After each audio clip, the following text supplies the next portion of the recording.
Começa agora. Bom Dia Rádio City, um programa da CDL Santos Praia. Oferecimento Plano Santa Casa Saúde, faça já o seu, 32266200. Realização CDL Santos Praia. 6h46, agora bom dia. Começa agora aqui na 102, programa Bom Dia Rádio City, projeto jornalístico e realizado pela CDL Santos Praia, Câmara dos Dirigentes Lojistas Santos Praia, que irá informar e debater os principais fatos da região e do país. O comando é do jornalista Zé Torquato. Oi, Zé, bom dia. Bom dia, Tiago. Satisfação de estar de volta para mais uma semana de trabalho aqui no Bom Dia Rádio City. Nesta segunda-feira, dia 19 de setembro de 2016. Seja bem-vindo. Vamos ao vivo até às 8 da manhã, repercutindo os principais fatos, como o Tiago já disse, da região e do nosso país. Você pode interagir conosco pelos nossos canais de comunicação. Temos para você o telefone fixo 2104-5410, 2104-5410, WhatsApp 991406444, 991406444. Na bancada tem o nosso time de comentaristas e toda segunda-feira, primeiramente, vou apresentar o empresário e consultor portuário Maxwell Rodrigues. Bom dia, Maxwell. Bom dia, Zé, bom dia, Alexandre, Tiago, todos os ouvintes. É um prazer, como sempre, estar aqui toda semana, principalmente porque hoje é o dia mais importante da minha vida, dia do nascimento da minha filha mais velha. Não poderia deixar de mencioná-la em nosso programa. Momento do coração. Já era esperado, Alexandre. Já era esperado. Momento do coração. Faz muito bem. Momento do coração. Faz muito Gi, bem. parabéns, pai te ama. Ela é uma graça de menina mesmo. Parabéns e um grande beijo de toda a equipe aqui do Bom Dia Rádio City. Alexandre Nunes aqui também na bancada do Bom Dia Rádio City, ele que é empresário e diretor executivo do Santos Região Conventions and Visitors Bureau. Bom dia, Alexandre, bem-vindo. Bom dia, Zé, bom dia, Maxwell. Parabéns pela filhota, né? Momento do coração. Obrigado, importante, Alexandre. Pela manhã, Tiago. Realmente é um prazer estar debatendo e conversando com os nossos ouvintes, as principais notícias da nossa região, e que tenhamos uma ótima semana com bons negócios e muito trabalho. Ok, e Tiago, vamos em frente com os principais temas e um resumo do que teremos no programa de hoje. Justiça determina a proibição de shows no Centro de Convenções de Santos. Roubos crescem em 50% na Imigrantes nos primeiros 5 meses do ano. E na edição desta segunda-feira teremos ainda o quadro Agenda Portuária, o Giro Nacional e a repercussão do fim de semana esportivo também, Zé. Ok, com a participação do jornalista Ricardo Martins. Eis que nós trouxemos essa triste estatística dos primeiros 5 meses deste ano, não é? 50% de aumento dos roubos a Imigrantes, e mais 2 ocorrências que vamos comentar hoje no programa, uma no sábado e outra no domingo na Via Anchieta. O problema continua com muita intensidade. E vamos ao primeiro tema da nossa pauta. Tiago, por favor. Justiça proíbe realização de shows no Mendes Convention Center, com o objetivo de gerar o turismo de negócios, principalmente por Santos já ser uma cidade turística sem estrutura para esse tipo de turista. O Centro de Convenções de Santos foi construído para preencher essa lacuna, um dos poucos espaços que apresenta condições técnicas e estruturais para atender espectadores para shows. O local volta a ter um polêmico debate que traz de volta a questão de shows em uma cidade essencialmente turística ou residencial. A justiça proibiu shows musicais ou qualquer evento com ruído nas dependências do Mendes Convention Center em Santos que não possuam isolamento acústico. Caso o local não cumpra a determinação, foi estabelecida a multa diária de R$100 mil. A decisão do juiz Rodrigo Garcia Martinez, da 7ª Vara Civil da cidade, vale até que sejam feitos os reparos necessários para que o som emitido fique dentro dos limites legais para aquela área predominante, residencial do bairro Campo Grande. Com a sentença de primeira instância, cabe recurso também. O magistrado atendeu o pedido feito pelo Ministério Público Estadual, MPE em Ação Civil Pública, que tramita desde 2007. No processo, o Ministério Público questiona a realização de shows no pavilhão de eventos do Mendes Convention Center, afirmando que era não apropriada para ter proteção acústica. Além disso, a promotoria alega que a lei municipal proíbe tal prática a menos de 500 metros de hospitais. O Hospital na Costa estaria a distância inferior, só acrescentar que o Mendes Convention Center possui alvará para tal atividade. Por favor, Alexandre. Bom, na verdade, esse é um processo que já vem se arrastando, como até você já ressaltou, Zé, desde 2007, por conta de um show que houve de Axé Music à época, de uma grande cantora famosa, e que acabou impactando aí numa sensação desagradável por parte da vizinhança. De lá para cá, o Grupo Mendes veio fazendo os investimentos necessários, e é bom ressaltar, e como você também lembrou agora, a questão do pavilhão. Não está se falando do centro de convenções, né? O centro de convenções, assim como o próprio pavilhão, e você lembrou bem, existe sim um alvará de funcionamento para tal atividade. De lá para cá foram feitos os investimentos para melhorar e muito a questão da acústica e do conforto, né? O grupo vem investindo constantemente, né, na sua infraestrutura. E os shows hoje, notadamente, estão sendo feitos no centro de convenções, no Via Láctea, que é o maior salão, né, com capacidade para 4.600 pessoas. E ele sim tem toda uma infraestrutura muito melhor, né, e muito mais qualificada para receber shows, e tendo aí a inibição da emissão de ruídos, né? A legislação fala num nível de conforto máximo em torno de 55 decibéis, e isso vem sendo respeitado, até porque o grupo mantém constantemente o seu monitoramento, né, da emissão de ruídos, e isso acaba colocando aquela casa dentro dos parâmetros da legislação. É óbvio que é um processo que desde então vem se arrastando por parte da justiça, mas seguramente aquele equipamento já possui hoje toda uma questão de infraestrutura, todo o investimento que foi feito desde então para qualificá-lo ainda mais. E realmente é um importantíssimo equipamento, não só para nossa cidade de Santos, mas para como toda a região da costa da Mata Atlântica, sob o olhar turístico. Grandes eventos são realizados lá, feiras, né, e congressos. E nós temos que ressaltar o dinamismo e a visão empreendedora do grupo em investir num equipamento de tal magnitude, com um aporte financeiro significativo, e que não vem sendo desprezado, muito pelo contrário, né? O equipamento vem sendo utilizado cada vez mais na sua frequência. Isso é importante para a geração de empregos, de negócios. Muitos ouvintes podem se questionar, mas aquele equipamento tem realmente a importância para a região? Tem, porque os hotéis hoje dependem fundamentalmente da realização de eventos, né, de congressos, e se você não tem um equipamento como aquele, toda a dinâmica do turismo, principalmente de negócios, fica prejudicada. Então nós temos aí que ressaltar e destacar o empenho do Grupo Mendes em realizar os investimentos e atrair cada vez mais uma agenda cultural importante para nossa região e para nossa cidade. Vide aí o perfil de shows que temos recebido nos últimos tempos, e com referência mais uma vez essa questão de 2007, o grupo realmente fez os investimentos e vem fazendo o acompanhamento via justiça.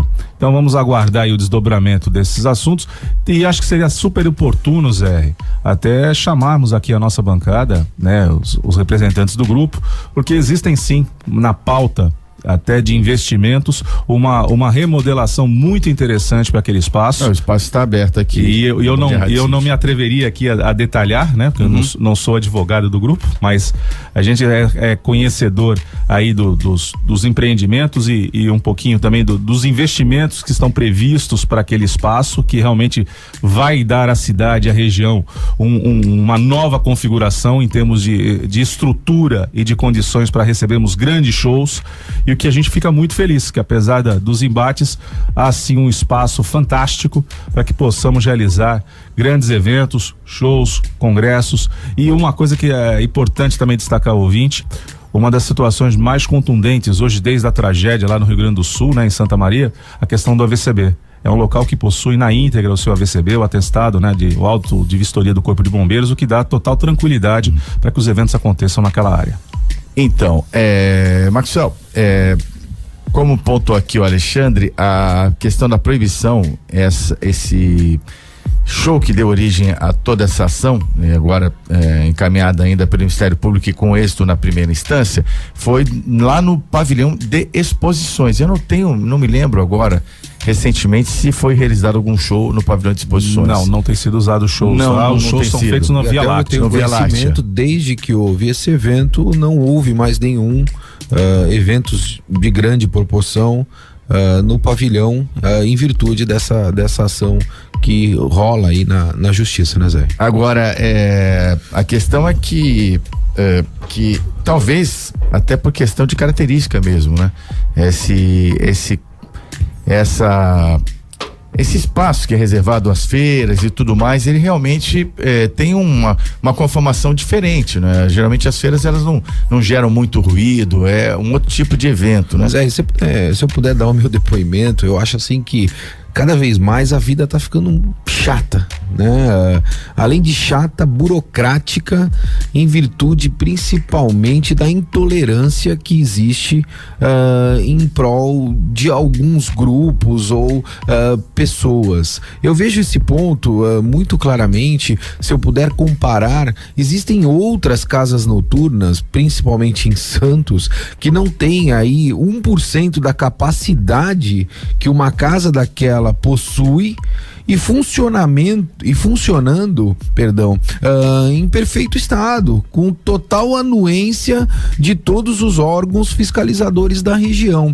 Então eu vejo muito 2 pesos e 2 medidas em que venham, de certa forma, a não contribuir com os eventos que nós temos na região e, além disso, não proporcionar, principalmente para uma faixa etária, que eu vou dizer aí girando em torno de 18 até os seus 45 anos, eventos e shows com tamanha segurança, proporcionando para essas pessoas condições de entretenimento.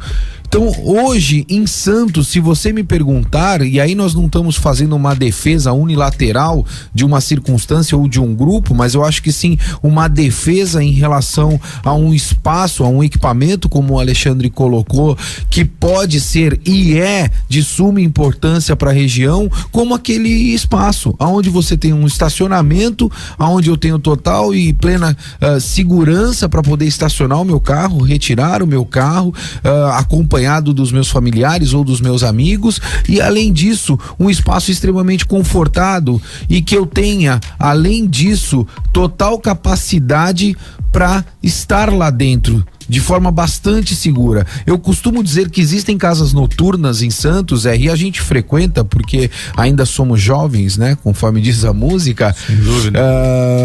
Podemos enquadrar os R nisso, né, Alexandre? Não tenha dúvida. Ainda somos jovens e a gente frequenta muitas casas noturnas em Santos, e a gente percebe que, eu vou ser sincero, Zé, 90% delas não tem a mínima capacidade de operação focado em segurança.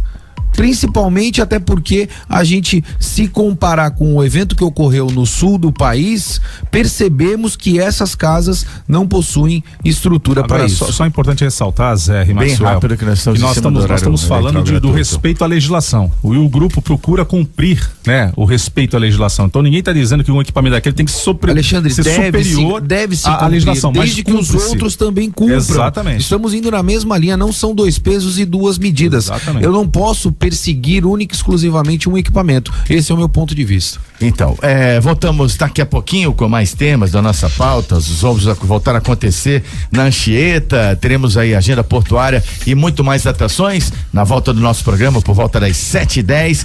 Vamos agora à transmissão do horário eleitoral gratuito. Você está ouvindo Bom Dia Rádio City. Oferecimento Plano Santa Casa Saúde. Faça já o seu. 3226-6200. Realização CDL Santos Praia. De volta com o Bom Dia Rádio City, aqui Zé Reitor 4, ao meu lado os comentaristas Maxwell Rodrigues e Alexandre Nunes. Vamos em frente até às 8h ao vivo com o nosso programa Bom Dia Rádio City, e você pode interagir conosco pelos nossos canais de comunicação. WhatsApp 991406444, telefone fixo 21045410 para ser atendido pela Luciana Cabral, e também o Bom Dia Rádio City no Facebook, facebook.com/Bom Dia Rádio City é a nossa fanpage. Curta, participe conosco do nosso programa, que tem agora o boletim das balsas e estradas. Thiago. Balsas e estradas. Muito bem, Zé. Travessia Santos Guarujá, 4 balsas em operação. O tempo de espera é de 15 minutos, ambos os sentidos. Travessia Guarujá Bertioga, uma balsa em operação. E o tempo de espera é de 30 minutos, ambos os lados. E Travessia São Sebastião e Ilhabela, 3 balsas em operação. E o tempo de espera é de 30 minutos nos 2 sentidos também. Segundo informações agora das Estradas, através do Twitter da Ecovias, o sistema Anchieta Imigrantes opera na operação normal, né? O sistema normal no momento, lentidão da chegada a São Paulo na via Anchieta do quilômetro 13 ao 10 e também na Imigrantes por excesso de veículos. Muita atenção que em várias rodovias aqui da Baixada Santista, na Anchieta, por exemplo, na pista de subida, algumas alternâncias de faixas por conta de reparos e a mesma situação na Cônigo América Rangoni, então o motorista tem que ter atenção aí a algumas interdições pontuais, mas sem prejudicar o tráfego, segundo o Thiago disse aqui no nosso programa do Bom Dia Rádio City, na questão das balsas e estradas que continuam em destaque negativo agora, Thiago. Exatamente, Zé. Roubos crescem 50% na Imigrantes nos primeiros 5 meses do ano. Os roubos da rodovia dos Imigrantes cresceram 50% este ano, segundo dados da Polícia Militar Rodoviária divulgados na última sexta-feira. Os números são referentes ao período entre janeiro e maio deste ano. Em 2016 foram 165 roubos registrados. Em comparação ao mesmo período do ano passado, foram 110. A morte trágica do estudante Reinaldo Lima de Souza Júnior, de 17 anos, em maio, depois de ser atingido por uma pedra na Imigrantes em Cubatão, foi a ocorrência mais grave registrada no sistema.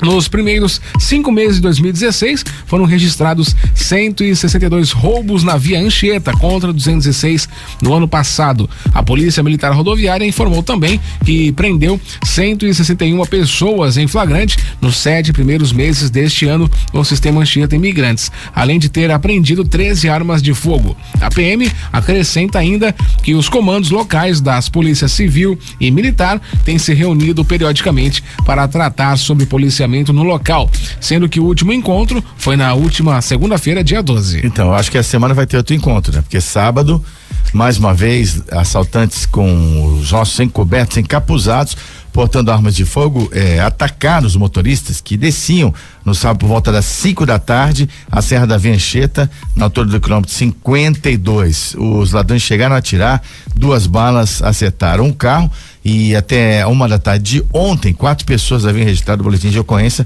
para relatar que foram vítimas de arrastão na estrada. Esses dados são do jornal A Tribuna, e o que chama atenção que é um ponto conhecido ali na Anchieta, que remonta àquela velha situação de você sair da Baixada Santista para passar um feriado fora de casa. Não é esse o caso exatamente, mas a Anchieta você vem daquela forma preocupada sempre, né? Quando você vem no domingo de fora da cidade, no caso aí foi no sábado, não sei se o trânsito estava segregado na descida apenas para a Anchieta no momento, mas de qualquer maneira é mais do mesmo, Maxwell Rodrigues. Zé, o que chama atenção mesmo é que ninguém quer resolver, né? Isso é bastante claro e evidente. Você tem aí uma série de atores envolvidos dentro desse processo e não percebemos ninguém levantando nenhuma bandeira a fim de solucionar e equacionar de vez esse problema.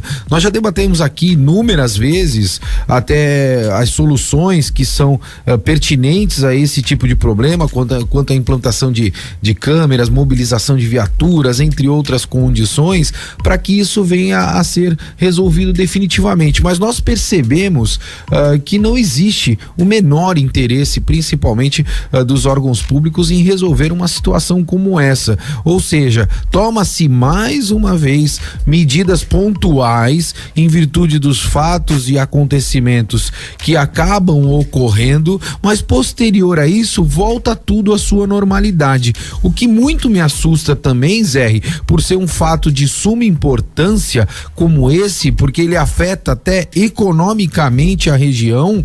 Por que eu digo economicamente? Porque você tem que ter um seguro, você tem que ter uma preocupação maior em relação às cargas que estão descendo a serra. Então, além de afetar economicamente, afeta a segurança. E nós percebemos principalmente em todas as campanhas de todos os prefeitos, eu vou generalizar generalizar, porque é uma verdade absoluta, além de todos os vereadores, um discurso mais do mesmo, assim, Santos pra frente, Guarujá, novos tempos, Cubatão melhor, vamos mudar a população, mas nós não percebemos uma pauta, uma agenda bastante coerente em relação a problemas que nós temos na nossa região, e esse é um deles, R. Não tem ninguém levantando uma bandeira, principalmente do lado público, a fim de resolver isso. Então eu falo para você, ouvinte, falo para a população, não existe ninguém interessado em resolver esse problema,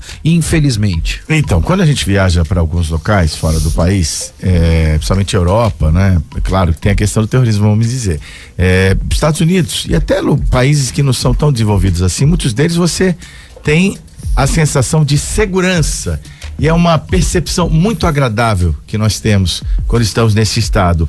Agora, aqui a gente inverte, fazer esse exercício de patafísica, fortalecer uma ideia pela negação dela. Aqui a sensação de insegurança é absurda. É monstruosa. É monstruosa, é diária, cotidiana. Você não se livra dela.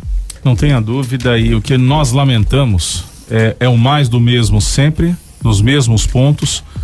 E aqui vamos deixar bem claro, né? O quilômetro 52 está ali próximo à cota 200 e acho que a gente tem que ressaltar que a grande maioria massacrante das pessoas que ainda residem na cota 200 são pessoas de bem, são trabalhadores, e o que lamentavelmente essa infiltração de meliantes que realmente prejudicam todo um comportamento daquela comunidade, e mais do que isso, essa sensação da qual se fala de insegurança acaba prejudicando muito um dos ingredientes capitais da nossa economia, da nossa região, que é o turismo, porque ninguém vai se deslocar, ninguém vai viajar para algum lugar onde você tenha problemas no acesso, problemas nas rodovias, e isso acaba prejudicando muito a imagem, né? E de imagem para a questão do turismo é fundamental para que a gente possa continuar gerando emprego, gerando renda e inclusive melhorando a condição de qualidade de vida. E é fato que se você não tem medidas efetivas do combate à criminalidade e num lugar que a gente já sabe que existe, todo dia, toda hora você vê mais do mesmo naqueles lugares, aonde está a inteligência por parte do policiamento? Aonde está a inteligência por parte daqueles que comandam a segurança pública da nossa região? Eu sei que pelo menos algum tempo atrás a Polícia Civil está fazendo incursões nas comunidades no entorno desses bairros aí, quando assim se permite, com carros descaracterizados, e conseguiram prender algumas pessoas, não é? Esse tipo de ação é importante, né? E que ela seja constante, seja permanente, para coibir, tentar prevenir de alguma maneira, porque as medidas que foram adotadas até agora, como aquele muro, malfadado muro, que não resolveu nada, ainda serve de abrigo, no meu entendimento, para os meliantes, não resolveu absolutamente nada. Quer dizer, tem que se realmente pegar esse touro na unha para tentar resolver, nem que seja com uma só para concluir, Maxwell, com uma atitude mais drástica, de confronto mesmo, como se tentou algumas vezes, mas aí também existe resistência, puxa vida, porque não pode. Como é que faz então? Mas a criminalidade, ela sempre vai existir, ela sempre existiu e ela vai continuar existindo. A grande diferença, principalmente na questão de segurança, e nós percebemos isso principalmente em outros países, fazendo a mesma analogia que você fez em relação à Europa, Estados Unidos, e até propriamente à Ásia, é que quando essa criminalidade atenta à vida, você não faz um combate específico, você faz uma caçada ao criminal. É isso que você faz uma caçada. Nós tivemos agora recentemente um atentado em Nova York e você vai perceber que foi uma caçada e vai ser uma caçada em relação aos responsáveis. Os atentados que houveram, por exemplo, lá em Paris, foram também uma caçada em relação a esses criminosos, e é o que nós precisamos ter na nossa região. Nós não temos que só combater, nós temos que ter uma caçada, isso principalmente para quem atenta à vida vida, que são pessoas que estão transitando por ali e são não só trabalhadores, mas também pessoas que possuem as suas famílias e que necessitam não só do sentimento de segurança, mas como sim a segurança propriamente dita para poder ter a sua livre circulação. Então, nós temos aí maior interesse em também ouvir as autoridades, né, como o comando da PM, da Polícia Civil. Gostaríamos de um posicionamento aqui no nosso programa. Vamos aí entrar em contato com as pessoas responsáveis para tentarmos debater esse assunto com mais profundidade, porque entendo que não falta empenho das polícias em resolver. Talvez não tenha condições ou ainda não se acertou a estratégia para coibir esse tipo de acontecimento. Porém, eu posso dizer que são pessoas sérias que cuidam do comando de ambas as polícias e nós estamos aqui sempre abertos a ouvi-los, né? Gostaríamos muito que ele se manifestasse aqui no nosso programa. Vamos atrás disso, com certeza. Bom, e agora vamos dar uma passadinha no Giro Nacional. Giro Nacional. E-mails sugerem articulação entre senador Magno Malta e empresa. Então, ele que é um senador de oposição, não é? Teria influído positivamente num empréstimo dentro do projeto Minha Casa Minha Vida, que contemplaria também um empréstimo para móveis, né? E com uma empresa de móveis ele teria recebido R$100 mil. Os e-mails sugerem isso com uma certa clareza. Zé, e esse modelo é um modelo que todos, na sua grande maioria, vêm se utilizando para poderem se articular politicamente a fim de se manter no poder. Então é um modelo mais do que conhecido, a gente vem debatendo ele há muito tempo. O que muito me assusta é o tamanho que tudo isso e a proporção que tudo isso vem tomando. Nós percebemos que iniciou-se com alguns pequenos atores e a partir daí me parece como se fosse puxar o novelo, né? E isso tomou uma proporção gigantesca e vem acarretando aí numa série de ações, principalmente junto ao Ministério Público Federal, o que vai, no meu entendimento, gerar outras ações também. Então ele é como se fosse um efeito dominó. Você derruba o primeiro e todas as peças acabam sendo derrubadas sucessivamente, principalmente em virtude das delações que ocorrem, e nós teremos num espaço curto de tempo muito mais políticos envolvidos dentro da mesma situação. Então, vou ser mais didático essa questão do Magno Malta, e-mails que hoje já são de conhecimento da imprensa, pelo menos, e que sugerem que entre funcionário do gabinete e alta cúpula dessa empresa de cozinhas planejadas, a inclusão das cozinhas também no financiamento, né, do programa Minha Casa Melhor, que está dentro do projeto Minha Casa Minha Vida. Então, essa empresa teria sido altamente beneficiada por isso, e até em notas fiscais que apareceram, puxa, eu vou te repassar isso, 100 mil é do Magno e tal. Fazer o quê, né? Mais um capítulo da mesma novela, né? O jogo de influências por parte de quem assume um cargo público, pensando mais em si do que na coletividade. Não há dúvida que para comprar uma residência você precisa de imóveis. Isso é indubitável, né? Não basta ter apenas as quatro paredes.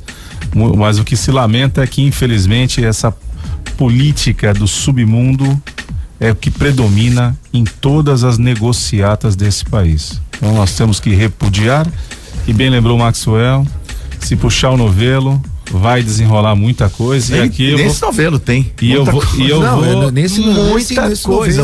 Eu vou aqui invocar o poeta, né? Se gritar, pega ladrão, não fica um. Pois é, até o César Rodrigues, que é meu amigo aqui, sambista, mestre em educação, ele é um dos participar desse grupo aí, né? Que é do Grupo Tempero, o Exporta Samba. Se gritar, pega ladrão, fica o meu. Isso é anos 70, Alexandre. Então, não é da minha época. Brincadeira, cara. Nos manuscritos e nos pergaminhos dos ladrões. Os ladrões agora são, né? Isso é uma verdade absoluta. Mas esse é mais um dos casos, e aí eu falo e uso muito essa terminologia de lições aprendidas, né? Nós precisamos aprender e saber quais são as ações que nós vamos tomar daqui pra frente, frente. Eu acho, e aí eu tenho esse entendimento muito claro, que o lobby, ele deve ser algo legalizado no país. Nós temos que legalizar o lobby. A gente percebe que hoje, principalmente dentro da política, nós temos aí emprenhado esse modelo de se fazer política. Então, se nós temos esse modelo emprenhado, e as pessoas que estão lá, que fazem as leis, dificilmente vão sair do poder, porque elas têm o poder de fazer as leis, nós temos que reivindicar principalmente a legalização do lobby, para que a partir daí o próprio Estado venha a se beneficiar com os impostos inerentes a essa articulação e a esse modelo de negócio, para que se transforme de uma forma legalizada, e a partir daí nós tenhamos um maior controle. Em São Paulo, usuários relatam exaustão de motoristas do Uber. Alguns relatos na jornal Folha de São Paulo, que realmente, até com algum acidente, evidentemente que não dá para generalizar, mas na verdade está implícita uma crítica ao modelo do Uber, porque até houve aí uma baixa de tarifas, né, para estimular o uso do Uber em detrimento à escolha do táxi, que realmente é mais caro, mas isso aí veio à imprensa. Realmente motoristas trabalhando aí 15, 16 horas em um estado que não é o ideal para transportar as pessoas. Não, a dúvida, o trânsito exige muita atenção, né? E a fadiga, né? Nós, seres humanos, não são equipamentos para funcionar 24 horas ininterruptas.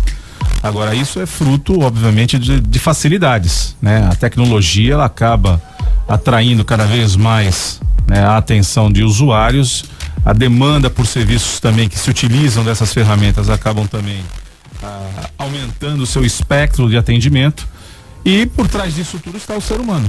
Então, e também não vamos descartar aqui, né, Zé? Eventualmente até a ganância por parte de alguns motoristas, ou necessidade, essa oportunidade. Eu acho, né, que ele é hoje através do cenário que nós temos, eu acho que é muito mais necessidade do que ganância, né?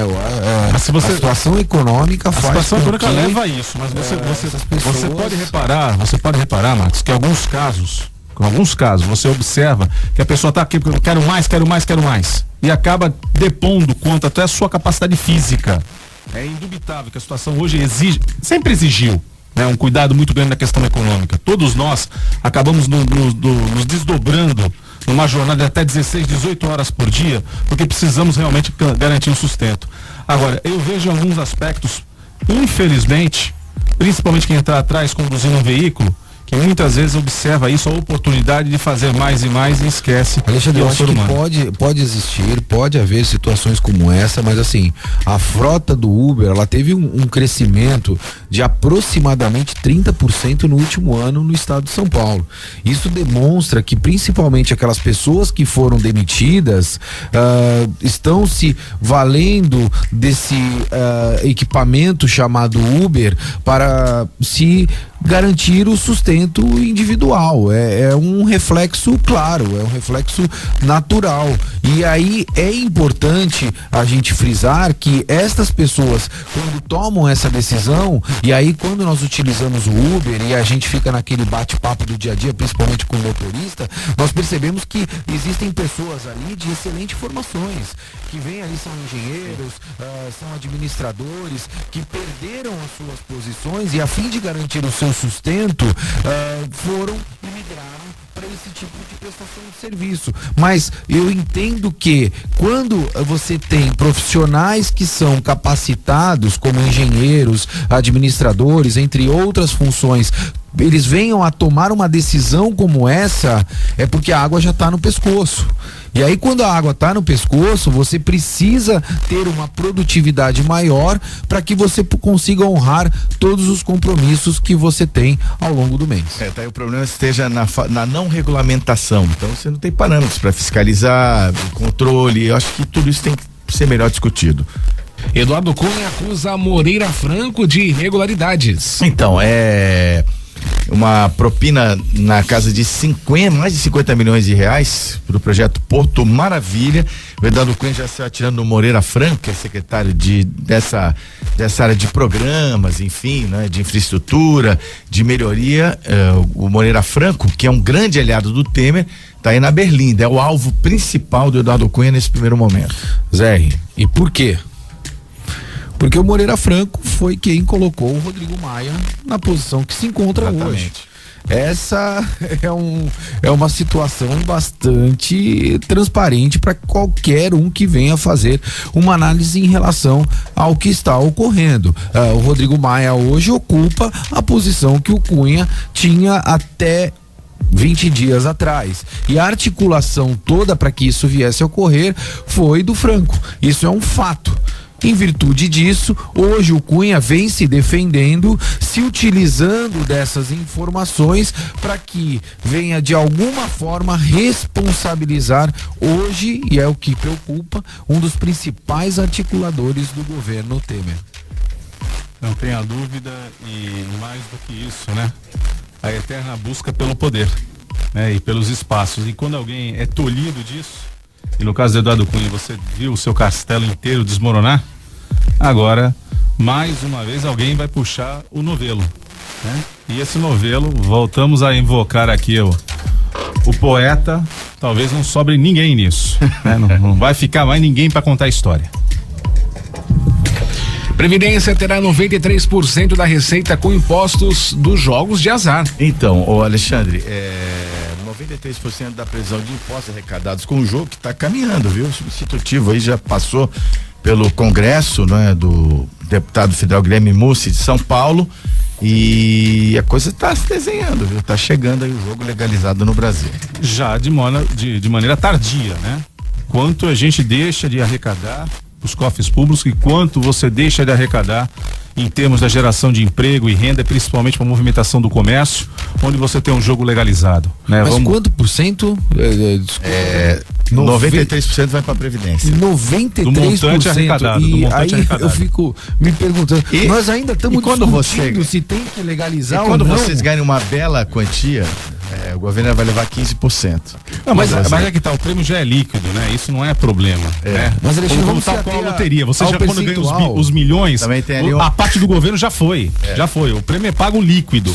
Agora, quanto você não movimenta? Alexandre, se nós temos que ter uma gestão, principalmente pública, responsável, ela tem que estar focada na arrecadação. Fruto da arrecadação, ela consegue honrar todos os seus compromissos. Se este é um modelo que já demonstra que 93%, só faltam 7%, é algo que vem a contribuir com a arrecadação, o que nós estamos discutindo em relação à legalidade? É evidente que se faz necessário esse tipo de modelo comercial a fim de contribuir com as responsabilidades que o governo tem hoje. E eu volto a ressaltar, mais do que isso, Max, mais do que a questão do cofre público, é o que você movimenta na economia como um todo, gerando renda, gerando emprego, gerando novos investimentos e melhorando fundamentalmente a qualidade de vida das pessoas. A gente debate muito essa questão agora, como foi da questão do Uber, tal, do tempo que você traz no volante, da necessidade. Nós temos outras formas de você dar uma maior condição e qualidade de vida às pessoas e percebendo a remuneração graças aos investimentos. Por quê? Com a regulamentação dos jogos, você seguramente, com o advento dos cassinos e de outros equipamentos que vão estar atrelados a essa própria legislação, você vai ter novos investimentos acontecendo, você movimenta a economia e a possibilidade de atrair gente com renda e com mais recursos para toda a sociedade. Então, há métodos de controle baseado em parâmetros internacionais e vamos ver se as pessoas vão construir isso com seriedade e com os cuidados que são necessários, mas eu já me coloquei aqui também, eu sou favorável a que isso saia do submundo, que o jogo existe em larga escala, até com as loterias patrocinadas pelo próprio governo, é jogo, né? O que um jogo pode, outro jogo não pode. Diga-se passagem, essa semana tem 3, né? 3 edições da mesma loteria, né? Então vamos lá, segunda, quartas e sexta, né? Ou terça, quinta e sábado, uma coisa que o valha. Se joga muito. O Lotérica aberta ontem até às 9 da noite. Olha que beleza. Até o jogo do bicho vai entrar nessa roda da legalização, vamos ver. Bom, agora 7h40, daqui a pouquinho o quadro Agenda Portuária. Teremos a presença aqui de Everandi Cirino dos Santos, presidente do Sindaporte. É o nosso convidado para muitos assuntos referentes ao nosso porto, que vão ser debatidos na sequência. Quero dar um recado para você da APO Planos Odontológicos Empresariais. A APO é referência, né? Ela é certificada pelo ISO 9001 em todos os seus departamentos. Grandes empresas estão junto com a APO, contratando para os seus funcionários um ticket médio excelente, uma rede credenciada também muito competente. Tudo que a APO pode te oferecer, você deve conhecer com certeza. Ela que é parceira da CDL Santos Praia, do Grupo Mendes, do Grupo Santa Cecília, da Rodrimar, entre outras empresas importantes, Unimed, Santa Casa, SAPO, Planos Odontológicos Empresariais. Quem conhece fala muito bem, com muita propriedade. Telefone 21044000 ou então acesse apoodonto.com.br. Bom dia, Rádio City, volta já. Você está ouvindo Bom Dia Rádio City. Oferecimento Plano Santa Casa Saúde. Faça já o seu. 3226-6200. Realização CDL Santos Praia. De volta com Bom Dia Rádio City, aqui Zé Torquato, vamos ao vivo até às 8 da manhã. Nosso programa vai ao ar de segunda a sexta-feira, das 6h45 às 8 horas aqui na Rádio City FM. Quero dar o recado da Design Gallery, lista de casamento, chamar e chá de cozinha, a maior variedade de produtos de casa e sempre com o menor preço e muita qualidade também acima de tudo. Várias faixas de preço. Ela que foi 6 vezes consecutivas eleita no Top of Mind, a loja mais lembrada na categoria artigos para lar e decoração e presentes finos. Em 2 endereços, a Design Gallery à sua disposição com excelente atendimento mesmo, viu? Azevedo Sodré 3, próximo a Conselheiro Neves, Marechal Deodoro 98 no Gonzaga. Design Gallery sempre conosco aqui no Bom Dia Rádio City. Antes do quadro do ponto, temos uma participação do nosso ouvinte, aliás, algumas participações, Thiago. Temos 2 aqui, Zé. A participação da Maria Aparecida, ainda voltando ao assunto dos shows, na nossa primeira pauta da manhã de hoje. Lá no Mendes, né? Esqueceram da cláusula de 500 metros próximos a hospitais, escolas, por exemplo. Tem um grande erro. O Mendes fica próximo ao hipermercado Extra e ainda tem um posto de combustíveis também. A nossa ouvinte Maria do bairro da Aparecida. E no nosso WhatsApp, a participação do nosso ouvinte aqui, o Antônio, do bairro do Marapé, que diz assim, falando sobre a violência na descida da serra, né, Zé? Ontem tive que descer a serra, tudo parado por volta de 15 para 6 da tarde, com muita chuva, e para o pessoal subir, toda imigrantes. O pessoal da Baixada é tratado como o resto. Então, obrigado, Antônio, obrigado a Maria, fez a sua colocação também sobre a localização do Mendes Convention Center. Acho que essa questão chave já foi debatida aqui, né, do isolamento acústico, o disciplinamento das atividades todas em benefício aqui da cidade. Isso tem que ser muito bem pesado. Bom, vamos agora falar do Porto? Agenda portuária. Às 7h46 do nosso programa recebemos o Everandi Cirino dos Santos, presidente do Sindaporte, Sindicato dos Trabalhadores Administrativos em Capatazia, nos terminais privativos e retroportuários e na administração em geral dos serviços portuários do estado de São Paulo. Cirino, bom dia, seja bem-vindo ao nosso programa. E quantos trabalhadores hoje estão diretamente ligados à entidade? Não, bom dia a todos. Hoje nós temos no Sindaporte 4.500 associados e eu gosto de frisar pagantes. Mas nós representamos cerca de 10.000 trabalhadores, porque nós representamos também 5 terminais e 2 terminais recentes, então estamos fazendo um trabalho de filiação e a iniciativa privada tem uma certa resistência a permitir que os seus empregados sindicalizem. Mas nós vamos conseguir atingir esse pessoal dos terminais. Então, eu queria te perguntar o seguinte, justamente a gente trouxe aqui para falar dessa relação capital-trabalho, né? Desse diálogo que é importante, é necessário, né? Hoje, por exemplo, não é o sindicato, você não está diretamente envolvido, não é o seu sindicato, mas o Sindestiva anunciou que hoje eles entram em greve novamente, por tempo determinado no Porto de Santos. A questão é a database, que ainda não se resolveu, do acordo salarial, não é? Tem a questão da paridade na contratação de avulsos e vinculados, que hoje está 2 por 1, né? Trabalhadores vinculados, 1/3 de avulso, né? E tem ainda a possibilidade de uma agenda forte do governo Temer, que é flexibilizar e mexer na CLT. Dentro desse cenário, como é que o Sindaporte se posiciona, Everandi? Primeiro que nós, do Sindicato do Porto, nós temos conhecimento de todas as atividades dos demais sindicatos, principalmente o Sindaporte, as reuniões do movimento sindical é feita geralmente no sindicato da administração portuária.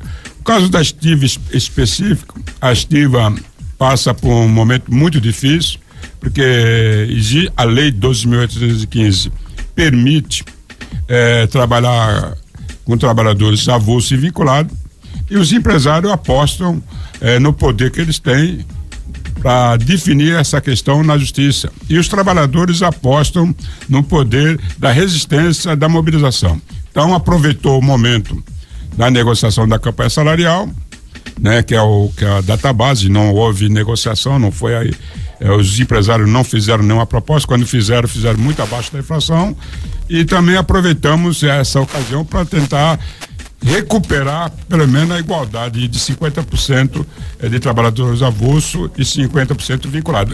Já era um avanço para os empresários já deviam aproveitar esse avanço que o sindicato e a categoria deu e evitar o conflito, mas infelizmente os empresários, principalmente três terminais, eles querem chegar ao atingir 100% de trabalhadores vinculados. Então, agora eu te pergunto, por que eu pergunto isso? É uma pressão que eu faço aqui, vocês vão me dizer, o Maxwell que é consultor da área, e você também que tem a vivência no setor portuário, essa flexibilização da CLT, que contempla o seguinte, que os acordos coletivos vão ter base legal, não é, para que você depois não haja contestação na justiça. Isso pode auxiliar ou dificultar essa questão de acomodar os avulsos com os vinculados? Favoreceria os avulsos esse tipo de acordo, em que você tivesse mais flexibilidade e mais força nos acordos coletivos?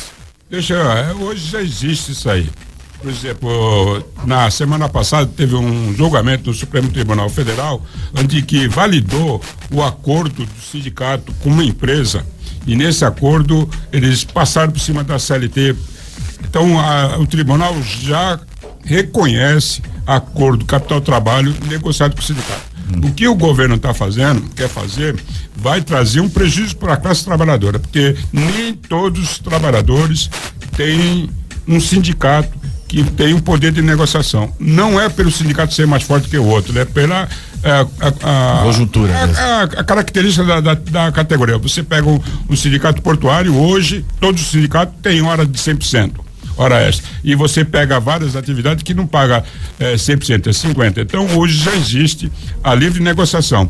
O que o governo vai fazer? Ele vai abrir isso aí para todos e vai prejudicar aquelas categorias que são menos organizadas. Agora, nós estamos passando por um momento muito difícil, não adianta a população aí ficar contra o governo que saiu, mas o governo atual, ele vai trazer um desafio para os trabalhadores e a população, a questão da reforma da Previdência e a reforma trabalhista. Isso vai trazer uma mudança radical na relação capital-trabalho e na relação de vida das pessoas.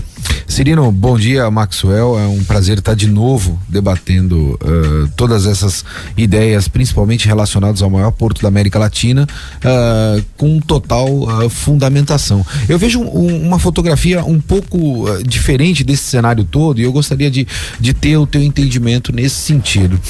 Quando você menciona a questão da resistência, esse é um papel que os trabalhadores vêm desenvolvendo, e eu acho que é a ferramenta que deve se utilizar para fazer as reivindicações necessárias. Mas por outro lado, nós já temos hoje um precedente que iniciou-se com 25% na relação de vinculados e avulso, ele aumentou para 50%, houve-se uma reivindicação de 75%, mas nós não conseguimos chegar lá. Ok, este é o cenário que nós temos hoje, mas tudo isso vem sendo debatido principalmente, esse é o meu entendimento, em relação à qualificação da mão de obra. Ou seja, hoje essa relação capital-trabalho, principalmente do lado do capital, ela exige uma mão de obra muito mais qualificada, e ela se utiliza desse precedente da falta de qualificação da mão de obra para que ela tenha vinculados aonde ela possa capacitar e assim sucessivamente. E aí eu me pergunto, será que não está na hora de os sindicatos se associarem principalmente com entidades, organizações e empresas que possam prover capacitação? E aí quando eu falo capacitação, não é como eu consigo estufar melhor uma carga, porque isso daí todo mundo já tem conhecimento. Na verdade, essas pessoas que estão lá hoje, elas são profundas conhecedoras de fazer essas atividades. Quando eu falo em capacitação, em relação à modernidade, a gente percebe que hoje existe uma modernidade nos portos mundiais, e essa modernidade vem vindo para o Porto de Santos. Será que não está no momento de passar por esse momento de transição para capacitar essa mão de obra hoje que existe no Porto de Santos, Cirino? Não, primeiro que eu quero deixar claro aí, para que todos estão ouvindo o programa, que os trabalhadores portuários, independente da sua atividade, seja estivador, seja capatazia, seja administrativo, ele não tem resistência para fazer curso de capacitação. Primeiro, a única coisa que tem é que os cursos que foram feitos só para a questão mão de obra, que nem você falou, de estufar cotane, movimentação de carga. Existe muitas atividades. Esse é o ponto, Cirino, de fazer capacitação só para estufagem. Não, mas porque tem interesse. O curso, ele é financiado pela arrecadação da movimentação da mão de obra, mas é administrado pela Marinha. Então não tem essa visão que você tem, como você é do sistema.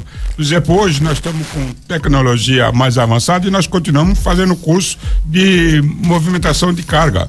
Então nós precisamos se atualizar também. E outra coisa, não tem uma fundação, uma entidade para fazer um curso das atividades que estão surgindo no porto. Bom, infelizmente, você quer colocar mais uma coisa para encerrar o quadro? Estamos aí em cima do relógio. Eu acho que Cirino vai voltar outras vezes aqui, com certeza. Esse é o meu entendimento, Cirino. Esse é o principal ponto. Se nós temos hoje uma mão de obra qualificada, eu estou dizendo qualificada no sentido de automatização, qualificada no sentido desses equipamentos modernos que estão chegando no porto hoje. Se nós tivermos, quando eu digo nós, a comunidade portuária, uma mão de obra qualificada para atender a todos esses terminais, existe uma demanda represada significativa hoje. Não existe hoje, principalmente profissionais disponíveis no mercado a fim de se movimentar ou se utilizar de um RTG, por exemplo, né? Então é só a gente exemplificando o ponto. E se nós pudéssemos fazer uma mobilização a fim de capacitar essa mão de obra, eu tenho entendimento que a preservação do emprego seria muito maior. Bom, nós vamos ainda encarar esse desafio e respondendo aquela primeira pergunta do Zé, existe no Porto de Santos 40 mil trabalhadores direto e indireto na área portuária. É um contingente muito grande e poderia ser melhor aproveitado. Agora, para encerrar minha participação, que está chegando no final, primeiro que os empresários precisam perder o medo dos trabalhadores avulsos. Eles têm uma certa resistência, ele ainda imagina que os trabalhadores avulsos são aqueles que ficam brigando, fazendo as coisas ilegais na área do porto. Já mudou, tem médico, tem engenheiro, tem trabalhador de toda espécie, pessoa com formação acadêmica trabalhando no porto. Então precisa primeiro perder esse medo que trabalhadores portuários é igual à sociedade. Tem gente boa de todo e tem gente ruim. Ok, Cirino, mais uma vez muito obrigado pela disponibilidade, né? Tanto que a gente tem dito que você está aqui convidado a debater conosco e as portas vão estar sempre abertas. Muito obrigado, boa semana e até uma próxima oportunidade. Obrigado. Ok, o Agenda Portuária vai terminando por aqui no seu rádio para voltar na segunda-feira que vem no nosso programa o Bom Dia Rádio City e daqui a pouquinho vamos falar de esporte. Estamos aguardando aí o contato aí do nosso correspondente, o Ricardo Martins, que já está na linha. Vamos lá. Giro Esportivo. Bom dia, Ricardo. Opa, legal, bom dia a vocês, Jäger, aos comentaristas e principalmente ao ouvinte ligado na Rádio City. Rapaz, que final de semana do Campeonato Brasileiro, hein? No sábado, em Itaquera, o Corinthians perdeu 2-0 para o Palmeiras e com isso, Cristóvão Borges, como a gente dizia semana passada, né? Foi mandado embora, não é mais técnico no Corinthians. O Coringão está a 5 pontos do quarto colocado, que é o Santos Futebol Clube, que ontem jogando no Pacaembu, olha, foi um sufoco, hein? Venceu mais um time que luta contra o rebaixamento pelo placar de 3-2. O terceiro gol do Peixe saiu aos 44 minutos do segundo tempo. O jogo estava empatado em 2-2. Tivemos a derrota do São Paulo fora de casa, 1-0 para o Atlético Paranaense. Depois da construção da nova arena, o São Paulo jamais venceu, jogando em Curitiba pela luta do Campeonato Brasileiro. Com a vitória, o Palmeiras segue líder, mas apenas um ponto do Flamengo, que ontem no Pacaembu fez 2-0 para cima do Figueirense. O Atlético Mineiro, terceiro colocado, empatou 1-1 no Clássico Mineiro contra o Cruzeiro em Belo Horizonte. Está aqui no